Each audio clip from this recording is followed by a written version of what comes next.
Dalam gegap gempita pertempuran laut, satu kata yang ambigu adalah hukuman mati. Bayangkan kekacauan, asap, meriam-meriam, dan seorang kapten berteriak kiri, sementara jurumudi memahami sebaliknya. Kesalahan itu menenggelamkan kapal-kapal dan menenggelamkan seluruh awak kapal. Untuk bertahan hidup, manusia harus menciptakan bahasa mutlak yang menghapus subjektivitas manusia. Maka lahirlah babor dan estribor, sebuah kode suci yang hari ini, ribuan tahun kemudian, masih menentukan dari sisi mana Anda naik ke pesawat modern. Namun itu bukan satu-satunya hal yang akan Anda pelajari. Mari kita mulai. Haluan dari mata yang melihat hingga ke pemukul yang membelah. Menyebut haluan sekadar sebagai bagian depan kapal adalah seperti mengatakan bahwa jantung hanyalah sebuah pompa. Itu mereduksi sebuah bagian yang penuh dengan sejarah, mitos, dan kekerasan menjadi sekadar fungsi belaka. Untuk memahami semangat sejatinya, kita harus melakukan perjalanan kembali ke masa lalu, ke perairan Mediterania kuno. Di sana, kapal-kapal Fenisia, Yunani, dan Mesir mengarungi ombak, dan pada haluan mereka yang dilukis dengan warna-warna cerah, menonjol sepasang mata yang sangat besar. Itu bukan sekadar hiasan. Budaya-budaya tersebut percaya secara mendalam dan harfiah bahwa kapal adalah makhluk hidup, makhluk laut, dan setiap makhluk membutuhkan mata untuk melihat jalannya, untuk menghindari bahaya yang tersembunyi, agar tidak menyinggung dewa-dewa kedalaman dengan menabrak terumbu karang suci. Haluan adalah wajah, identitas, jiwa yang terlihat dari kapal tersebut.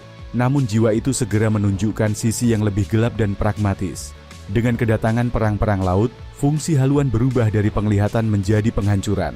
Sebelum adanya meriam, pertempuran laut adalah masalah visceral tentang tabrakan dan penyerangan. Maka lahirlah Espolon.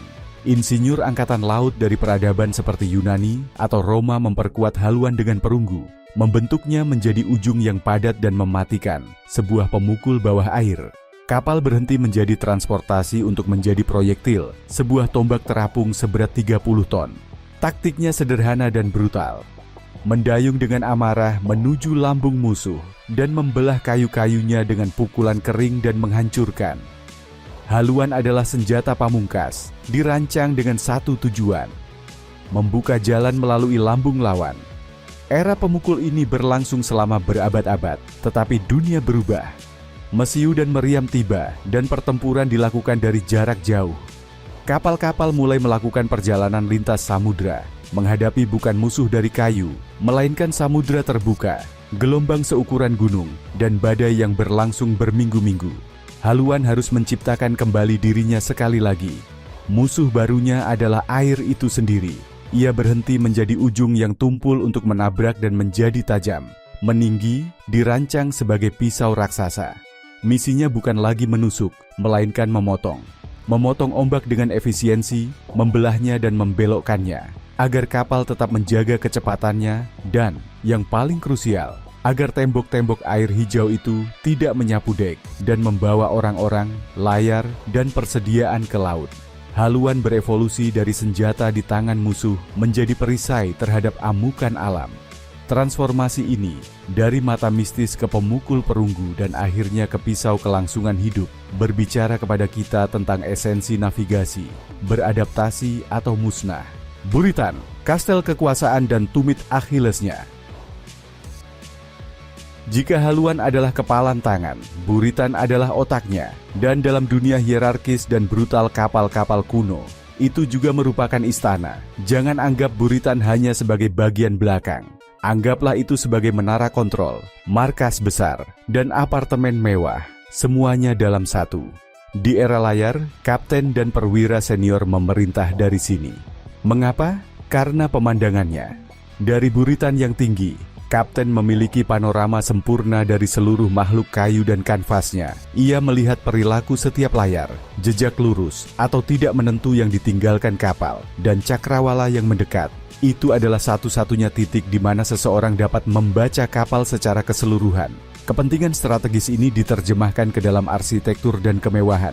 Muncullah kastel buritan yang terkenal, struktur bertingkat, berukir, dengan jendela-jendela besar dan balkon. Sementara pelaut biasa tidur berdesakan di dek bawah. Di haluan, basah kuyup oleh setiap ombak yang menghantam, para perwira tinggal di kastel-kastel ini. Mereka memiliki kabin yang kering, berbagi meja untuk makan, dan bahkan memiliki akses ke persediaan segar.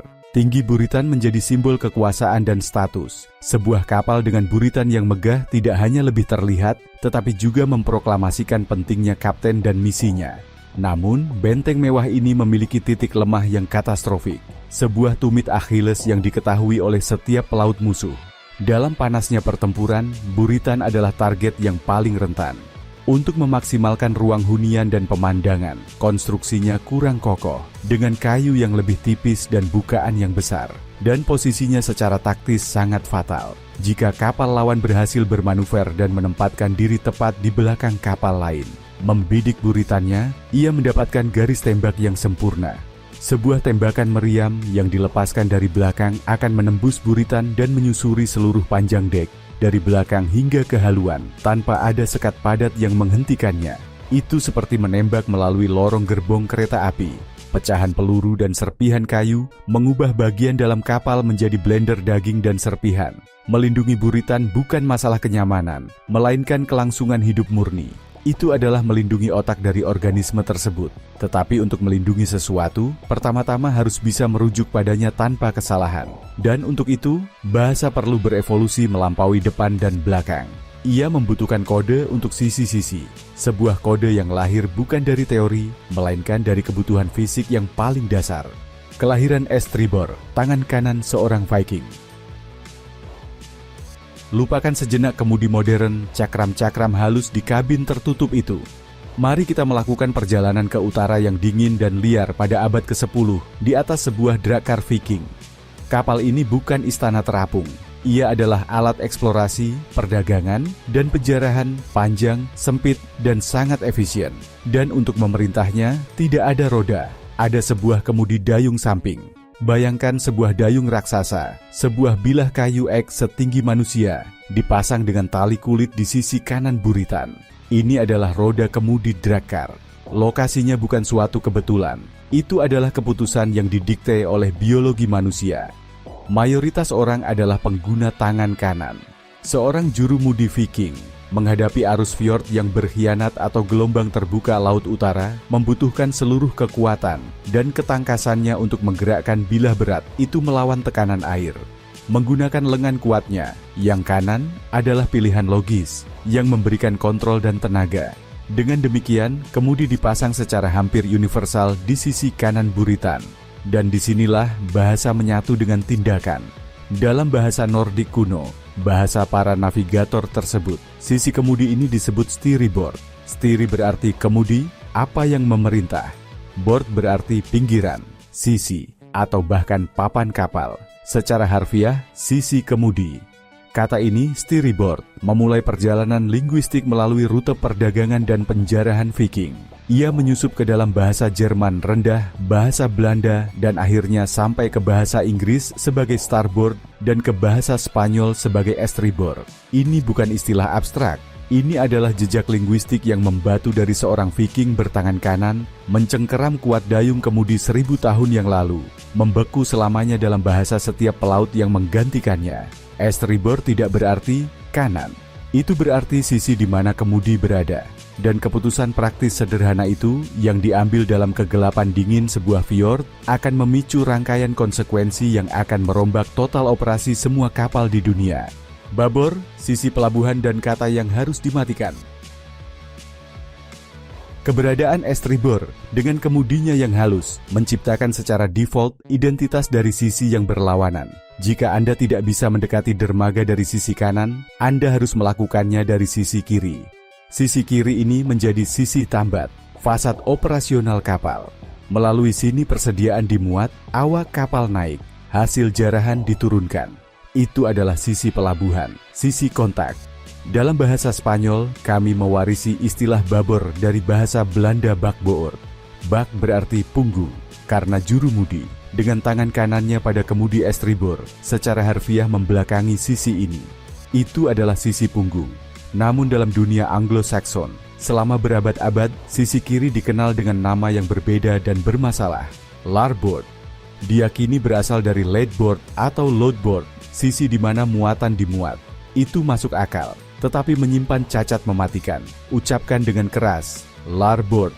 Sekarang ucapkan, starboard. Dalam ketenangan sebuah ruangan, keduanya dapat dibedakan.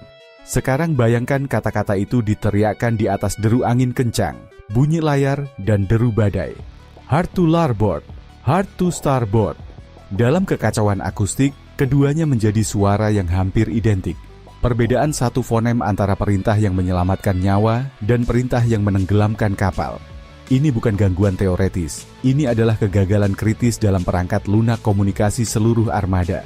Pertempuran akustik ketika dua kata yang terlalu mirip menenggelamkan kapal. Arsip Angkatan Laut dari abad ke-18 dan ke-19 bertaburan dengan tragedi yang disebabkan oleh kebingungan ini.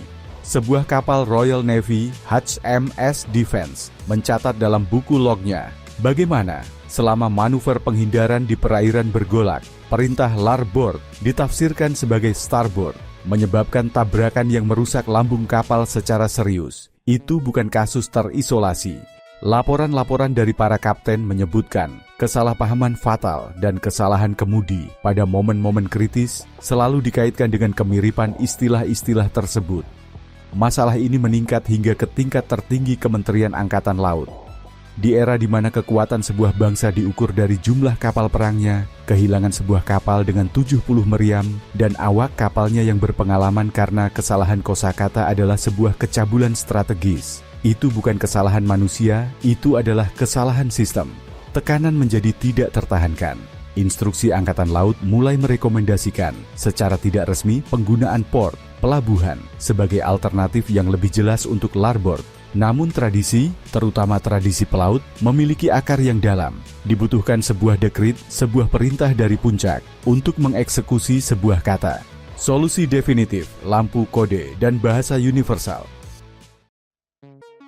Pukulan terakhir untuk larboard tiba pada paruh kedua abad ke-19. Royal Navy Inggris, angkatan laut terkuat di dunia, mengeluarkan peraturan resmi. Mulai dari tanggal tertentu, istilah larboard dilarang di semua kapalnya. Istilah itu akan digantikan secara permanen dan wajib oleh port. Alasannya dinyatakan tanpa keraguan, untuk menghindari kesalahan fatal yang muncul dari kemiripan suara antara larboard dan starboard. Angkatan laut lainnya, termasuk Amerika Serikat, mengikuti contoh tersebut. Itu adalah tindakan rekayasa linguistik terapan. Kata yang cacat dihapus dan kata baru ditanamkan, yang secara fonetik jauh dan tidak ambigu. Standarisasi verbal ini diperkuat oleh revolusi diam-diam lainnya, lampu navigasi.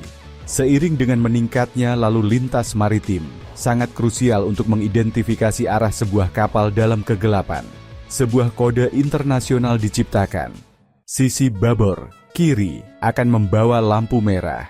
Sisi estribor, kanan, sebuah lampu hijau.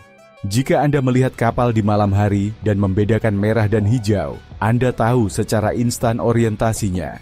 Jika Anda hanya melihat merah, ia datang dari kiri Anda. Jika Anda hanya melihat hijau, ia datang dari kanan Anda. Jika Anda melihat keduanya, ia datang langsung ke arah Anda.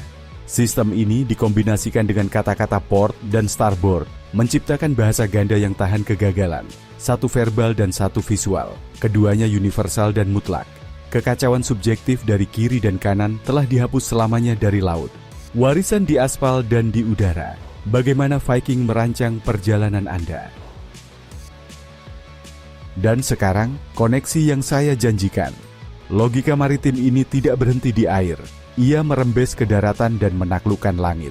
Pada mobil, keputusan untuk mengemudi di kiri atau kanan memiliki akar yang tenggelam dalam feodalisme dan, tentu saja, dalam kebiasaan angkatan laut. Negara-negara dengan tradisi angkatan laut yang kuat dan yang selama berabad-abad menggunakan aturan maritim untuk undang-undang mereka, seperti Britania Raya, cenderung mempertahankan sirkulasi di sebelah kiri, sebuah warisan dari jalan-jalan di mana para penunggang kuda, seperti kapal-kapal, lebih suka memiliki sisi pedang mereka. Sisi kanan, bagi mayoritas, menghadap ke tengah jalan. Itu adalah gema yang jauh, tetapi tetap sebuah gema. Koneksi yang paling jelas dan menarik ada pada pesawat terbang. Lain kali Anda berada di bandara, perhatikanlah dengan seksama. Semua pesawat komersial di dunia, tanpa pengecualian, memiliki pintu penumpang utama di sisi kiri badan pesawat. Truk catering, tangga, garba rata, semua koreografi keberangkatan dirancang untuk satu sisi itu saja. Mengapa? Tidak ada alasan aerodinamis, berat, atau teknik modern yang membenarkannya. Sebuah pesawat itu simetris, ia bisa saja memiliki pintu di kedua sisi. Alasannya murni operasional dan warisan. Ketika penerbangan komersial lepas landas pada paruh pertama abad ke-20, ia meminjam banyak kosakata, hierarki, dan prosedur dari Angkatan Laut Niaga. Pesawat adalah kapal udara, mereka memiliki kapten dan awak kapal. Dan saat merancang bandara-bandara pertama, para perencana, banyak dari mereka memiliki pengalaman maritim, menghadapi masalah logistik yang sama seperti di pelabuhan. Bagaimana memarkir kapal-kapal tersebut secara efisien dan aman untuk embarkasi orang dan kargo. Solusinya sudah ada, teruji selama ribuan tahun. Semua kapal disejajarkan dengan sisi babor, kiri. Mereka menghadap ke dermaga. Dengan demikian, sisi estribor, kanan, tetap bebas untuk operasi lain, seperti pengisian bahan bakar atau pemuatan bagasi, tanpa mengganggu arus penumpang. Ini adalah konvensi global, standar tidak tertulis yang mengatur lalu lintas udara dunia. Setiap kali Anda naik pesawat melalui sisi kiri, Anda sedang mematuhi norma yang dibuat agar tidak merusak kemudi kayu dari sebuah drakar Viking. Babor dan estribor, oleh karena itu, bukanlah istilah kuno atau aneh dari dunia masa lalu. Keduanya adalah puncak dari proses evolusi panjang untuk bertahan hidup. Keduanya mewakili kemenangan presisi mutlak atas ambiguitas yang mematikan, dari standarisasi internasional atas kekacauan bahasa lokal. Keduanya adalah monumen linguistik bagi gagasan bahwa ketika kesalahan tidak dapat diterima, bahasa harus menjadi tidak bercela. Kisah ini adalah pengingat yang kuat bahwa dunia modern kita yang tampaknya diatur oleh teknologi paling canggih bersandar pada lapisan dalam solusi pragmatis yang diambil berabad-abad yang lalu.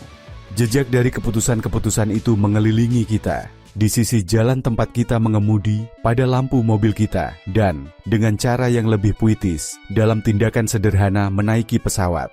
Sejarah tidak berulang, tetapi solusi-solusinya yang paling elegan, yang memecahkan masalah mendasar komunikasi dan keteraturan, memang melakukan perjalanan bersama kita. Mereka melintasi samudera waktu dan terwujud dalam ritual kehidupan kita sehari-hari.